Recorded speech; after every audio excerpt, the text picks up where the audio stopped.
Hey, my good people. Happy Friday, as I like to say.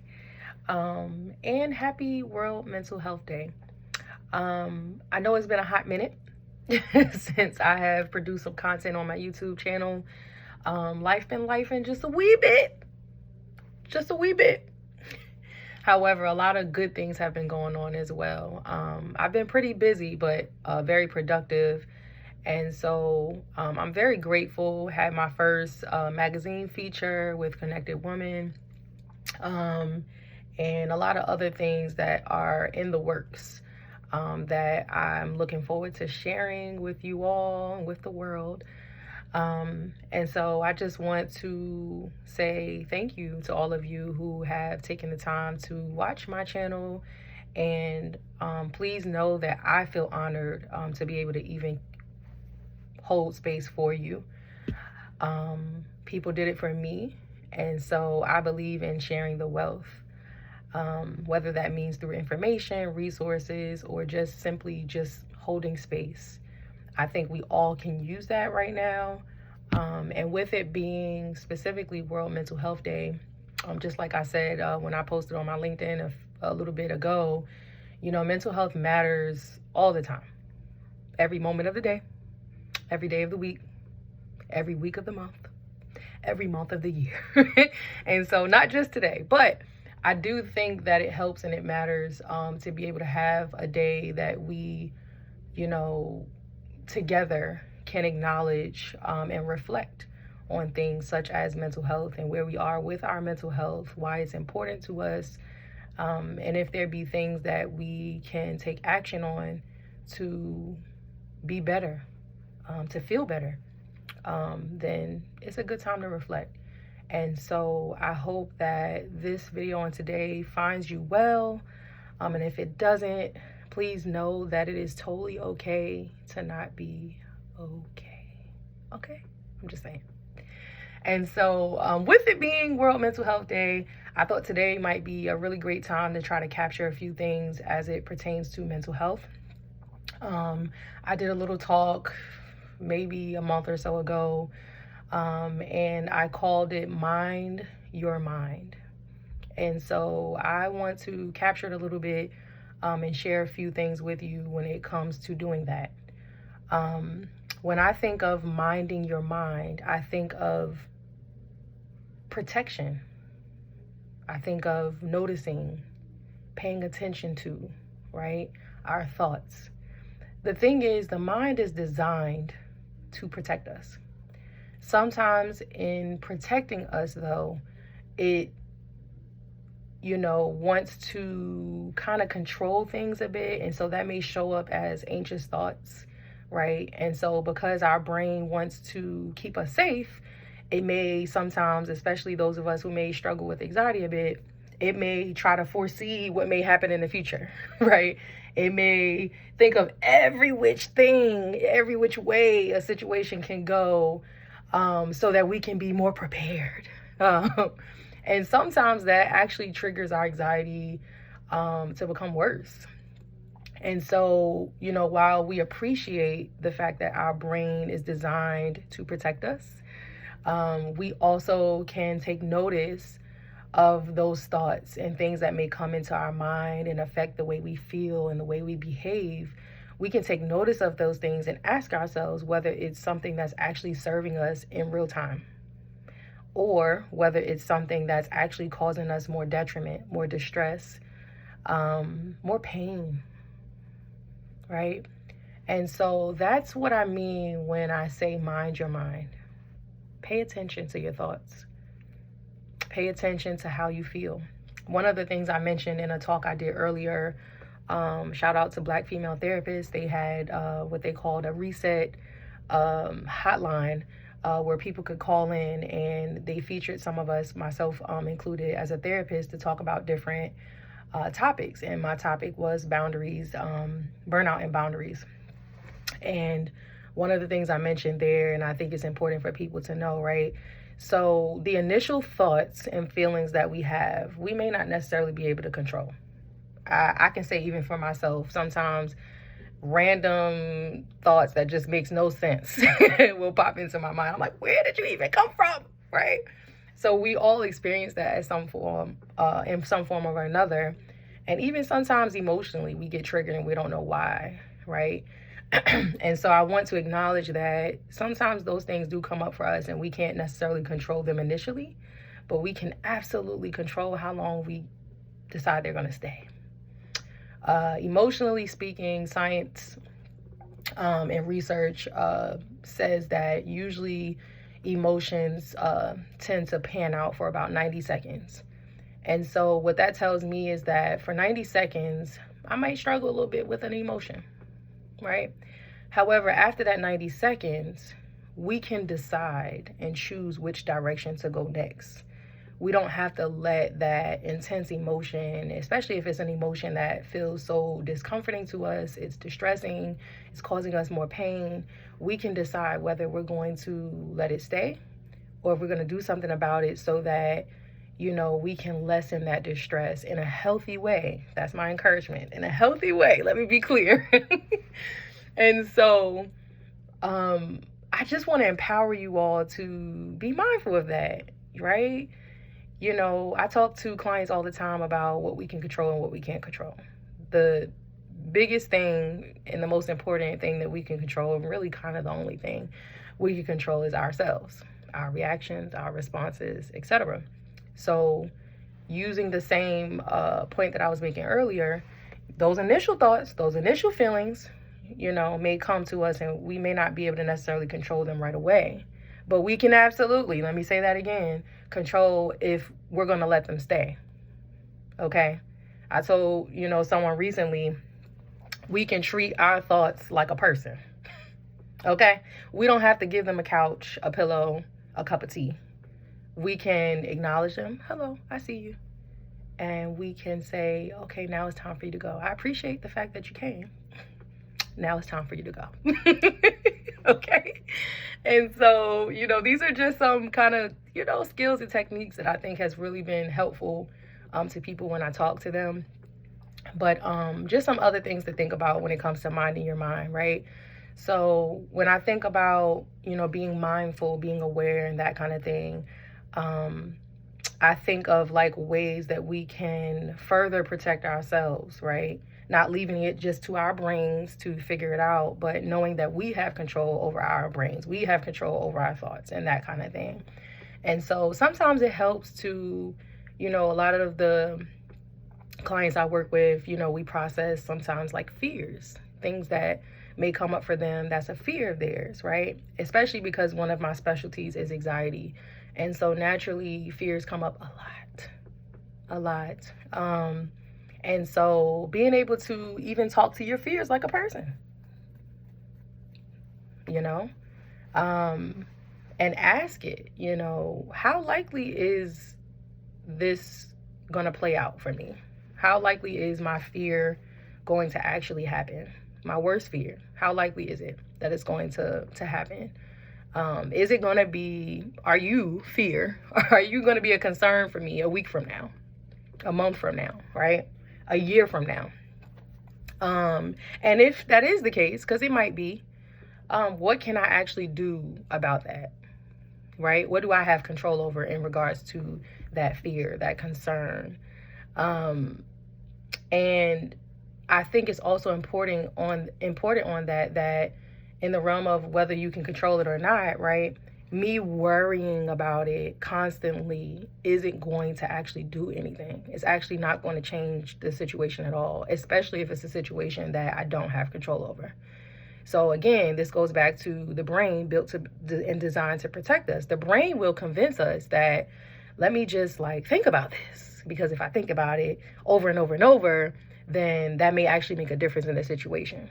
And while, yes, thinking things through is absolutely something that we want to do, right, before we act on anything, but there's a difference between thinking it through and thinking it to an exhaustion. You know, if I'm thinking about it day and night, 24/7, that becomes more of an obsession, a fixation, right? And then that causes distress. That doesn't give our brain any break, any time to really recoup, right? And so then we may face things like burnout or, just unnecessary extra distress, right? And at this point, it's fueling our anxiety. So it's not helping. It's not helping. So being mindful of stuff like that. One of the things that I love to talk about is keeping positive and encouraging people around you. Those are kind of like reminders, right? That I can keep going. And if I ever need help because I'm struggling as I'm on my journey trying to live and not just survive but thrive, then I have people around me that, are there to support me, that love me, right? And so being mindful of those people, because sometimes people can trigger us. And sometimes, unfortunately, it's might be the closest people to us. So we have to be careful with that, right? Be mindful of that. Mind your mind.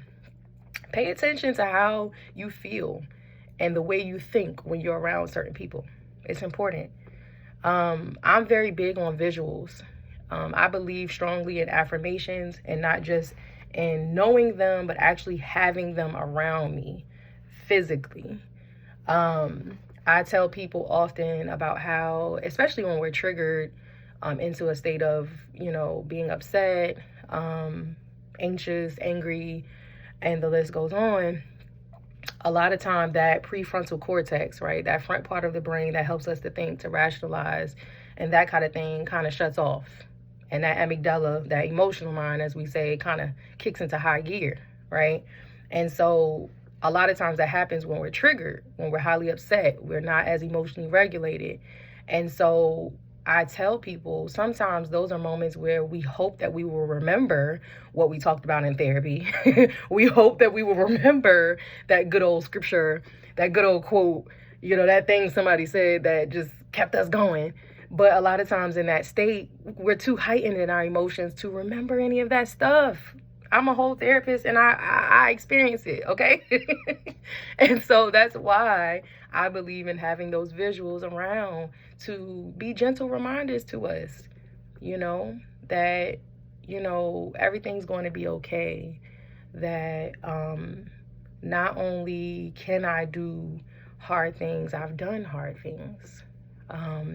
Just, favorite quotes, favorite scriptures, favorite songs, anything that will be a reminder to you, especially during those distressing times. But also, just a reminder as soon as you wake up, most of us, as soon as we wake up to our phones. And so we go right into busy mode, right? And so one of the things that I've actually been practicing myself more recently is not even having my phone nearby, right? Because again, seeing my phone is a reminder of, oh, what do I have to do today? Go into go mode. But, I think mornings are a great time to try to set a peaceful pace if you can, as best you can. Sometimes that means you might have to wake up a little bit earlier than everybody else in the house. Just saying. And so being mindful of things like that, just as much as things can trigger us in not so great ways, there are things that can trigger us in positive ways. And so that's been one of the things that has been helpful to me, and I share it with other people. So those visual reminders, right?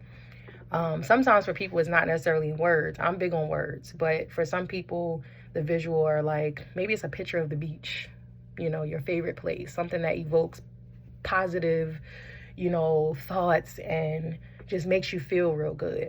So whatever works for you, right? Get creative with that. Of course, the way we feed the body definitely impacts our brain and impacts the way we think. There are certain foods, you can Google it, that can evoke the likelihood of feeling more depressed or anxious and that kind of thing. And so do your research. What we put into the body definitely makes a difference in our brain health, our mental health, okay? So be mindful of that. One of the things that I often say as well when it comes to emotionally is that it's okay to feel your feelings. Absolutely, it's okay. I talk heavily on self-compassion because I believe that it's really the gateway to healing. A lot of times we're trying to avoid other people bashing us, and so we bash ourselves first and criticize ourselves first. A lot of people talk about experiencing the inner critic, right? And depending on your childhood experiences, it can weigh heavy on you as an adult, especially if you haven't gotten support and done the work to work through that. And so while you're feeling your feelings, whatever those feelings may be, right? All feelings are valid. So that's number one. But hold space and compassion for those feelings. There's no such thing really as a bad feeling. It may not feel good, but feelings are just feelings. Right? So if I'm angry and I'm just trying to not be angry, not feel angry, then I don't think that that's going to necessarily just get rid of the anger. Usually the way we get past something is by getting through something. And so when those uncomfortable feelings come up that don't feel good, but they're not necessarily bad, anger just might be a sign that maybe boundaries have been crossed. Maybe anger is a sign of disappointment. I tell people all the time, anger is a secondary emotion. So take it at face value. It's usually something deeper going on behind that anger. So feel it if you need to, and if it's a safe space for you to do so, feel it, hold space for it, hold compassion for it. It'll usually reveal more things for you, which is why journaling can be very helpful with stuff like that. But I'm really big on meditation, and I'm really big on laughter, okay? Because laughter really is food for the soul, y'all. We need it. And I'm so grateful that I have a 4-year-old who, even on my quote unquote worst days, okay, I'm going to get a laugh at some point or another. My 4-year-old is comical, y'all. Very comical. It's kind of hard to stay, in any type of state that may not be the best, and have a child around who's kind of borderline toddler, older child. And so laughter is important, but meditation is something that I think helps people in so many different ways. And the beautiful thing, in my opinion, about meditation is you can do it. You can practice it, almost anywhere, anytime, any place, and in any way that you choose to. For some people, meditation is prayer. For some people, meditation is maybe a guided practice where you use a phone app. One of the ones that I love is Insight Timer. It's a free app, by the way, that has literally thousands and thousands of guided meditations from like 30 seconds to 3 hours. So take your pick, and you can kind of filter it based on, what it is that you're looking for, whether it be a theme of a feeling that you're having or practicing self-compassion. They have many meditations up there, but there's so many forms of meditation.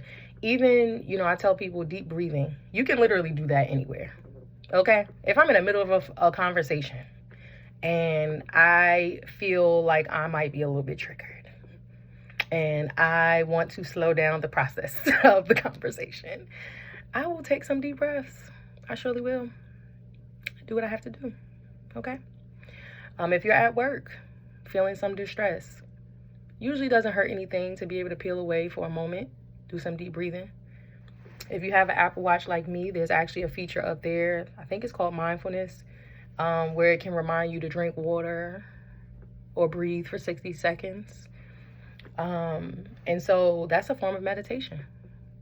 Even mindfully eating, paying attention as you eat. Some of us rush through food. We don't take the time to actually taste our food. When you do that, it's a form of meditation. And so, these are just, some ways that you can mind your mind. Okay? Because it's important. It's important. Anything that pertains to our mental health affects pretty much all of our health. The way we think impacts everything. Our perception of the world and what's happening, right, can put us in, either a worse space internally, or it can, you know, the thoughts we have and feed ourselves can put us in a space of maybe I need to lean more on, you know, using myself as an example, on my faith, right? And so you get to decide how you're going to respond, react to any situation. Any situation. Okay, hear me when I say that. We're going through a lot right now, but I believe I'm experiencing it even personally, and then even professionally as a therapist holding space for other people. I'm experiencing it. It's a lot that's going on, but I believe and I'm experiencing how just paying attention to my thoughts, paying attention to what I'm feeding my thoughts, paying attention to what thoughts I allow to stay can make all the difference in my experience daily.